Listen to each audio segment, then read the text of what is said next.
We go now to New York Congressman Peter King, who sits on both the House Intelligence and Homeland Security Committees. Congressman, Governor Cuomo just said there are no links to international terrorism. Do you think that's the case? We don't know. In fact, in many of these cases, we don't know until 2, 3, or 4 days later whether or not there's a terrorist link, whether or not it's connected overseas, whether or not it's homegrown. So the fact that there's no evidence right now really doesn't mean much. We had the Times Square bombing back in New York in 2011, I guess it was, and there was it took several days before we realized that that was coming out of the Taliban in Pakistan. The Boston Marathon bombing, we didn't know for several days for certain if that was terrorist. So I think you have to assume from the start that terrorism is always a real possibility and go from there. Whether it turns out to be or not, we don't know, but I certainly would not even think of ruling out terrorism at this stage. What's the best way to react for the public and law enforcement officials in incidents like this? I mean, we now are so connected that the minute something happens, there's a kind of a rush to name it right away, one thing or another. What's the proper way to respond to these? To let the NYPD and the FBI handle it. They are the best. They are the best in the world at what they do.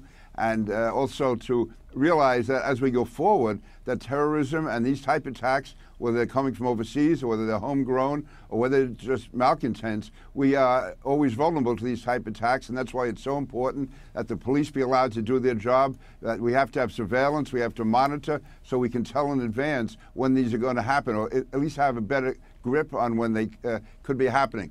Sometimes once these are over with, we sort of put it in the recesses of our mind. These threats are real, they're going to continue. Whether or not this turns out to be overseas terrorism, whether it's domestic terrorism or any terrorism at all, it's a wake-up call, another one, as to how vulnerable we are. And that's why it's so important for the police, FBI, to be given the tools and be allowed to do what they have to do.